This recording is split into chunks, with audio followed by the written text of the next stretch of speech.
ને મિત્રો મજામાં?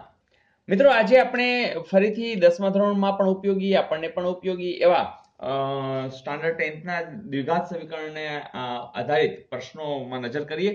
તમને ખ્યાલ છે દ્વિઘાત સમીકરણ કે જેની અંદર આખું જે સ્વરૂપ છે એ આવું હોય ax વર્ગ વત્તા bx વત્તા c બરાબર 0 અને અહીંયા a છે એ શૂન્ય ન હોય કારણ કે જો આ શૂન્ય હોય ને તો શૂન્ય ગુણ એટલે આખે આખું જે બે ઘાત રહેલી છે એ ન રહી. તો આ એક સ્વરૂપ છે અને જેની અંદર આ a b c છે એ અચળાંક છે અને આવા સ્વરૂપની અંદર શું એનો ઉકેલ હોઈ શકે, એના બીજ શું હોઈ શકે એની બધી વાત છે. તો એના વિશેની મેં ડિટેલમાં વિડીયો બનાવેલો છે, જોઈ લેજો. તો એમાં આવા પ્રશ્નો પૂછી શકાય, જેમ કે એટલો ખાલી જ્ઞાન આધારિત જ કે કઈ સંખ્યાને સુવર્ણ સંખ્યા તરીકે ઓળખાય છે. હવે મિત્રો આવું પૂછે બરાબર તો આપણને મૂંઝાય છે કે આમાં શું હશે. તો આપણે એક જ વખત યાદ રાખવાનું છે કે જે આ છે ને 1 વત્તા વર્ગમૂળમાં 5 છેદમાં 2 તો એને સુવર્ણ સંખ્યા તરીકે કહે છે. લ્યો તો આ એક વખત તમને યાદ હશે, એક માર્ક તમને રોકડો મળી જશે. તો આવું કંઈક પૂછાય તો આપણે ગભરાઈ પણ જઈએ કે ભાઈ આવું તો કોઈ દિવસ આવ્યું નથી, પણ આવું ખૂણે ખાચરેથી પણ પૂછી શકાય છે અને એ 10મા ધોરણની અંદર છે, ગણિતની અંદર. જોઈએ નેક્સ્ટ.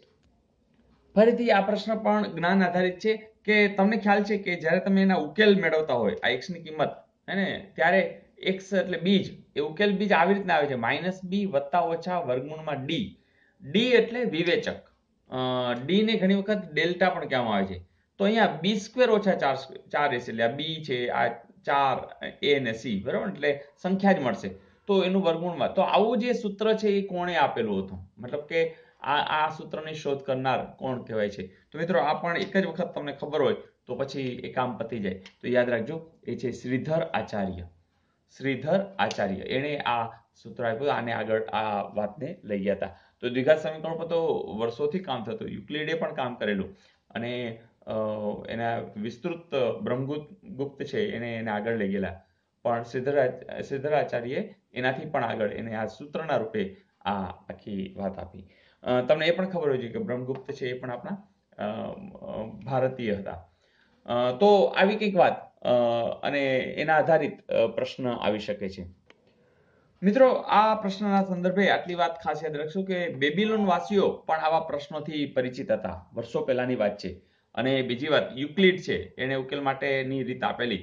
આપણા હિન્દુ સંસ્કૃતિની અંદર બ્રહ્મગુપ્તે પણ ઉકેલ માટેની રીત આપેલી અને શ્રીધર આચાર્યની વ્યાપક રીત સૂત્ર દ્વારા આપેલી છે. તો આટલી માહિતી એને આધારિત કોઈ પણ પ્રશ્ન પૂછાય તો તમને હવે આવડશે. જોઈએ નેક્સ્ટ. મિત્રો વિવેચકનું કામ છે અગાઉથી કહી દેવું. આપણે જેમ પુસ્તકની અંદર કેમ વિવેચન કરેલું હોય એમ અહીં દ્વિઘાત સમીકરણની અંદર જો તમે વિવેચક પહેલા લઈ લેશો d એટલે b² ઓછા 4ac તો એના આધારે તમે દ્વિઘાત સમીકરણના ઉકેલ વિશે વાત કરી શકો, એના બીજ વિશે વાત કરી શકો. કોઈ દ્વિઘાત સમીકરણમાં વિવેચક d જો ઋણ હોય તો શું એમ?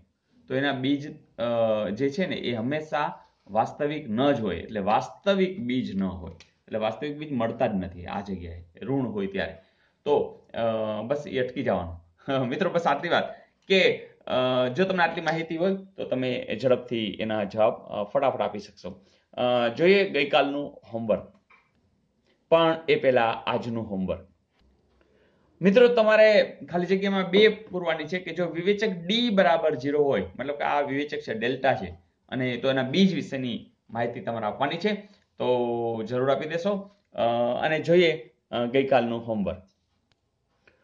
પ્રશ્ન આવો હતો કે સમાંતર શ્રેણી છે, mમું પદ 1/m છે અને nમું પદ 1/n છે, તો mnમું પદ હંમેશા યાદ રાખજો મિત્રો કે આવો પ્રશ્ન પૂછે તો યાદ જ રાખજો કે એનું કયું હશે, mnમું પદ કયું હશે, એક જ હશે. તો મજા આવી દોસ્તો. તો બસ આ રીતે ગણતા રહીએ, આનંદથી ગણતા રહીએ, આગળ વધતા રહીએ અને બધાને જોડતા રહીએ. તો કાલે નવી તૈયારી સાથે મળીશું. આવજો.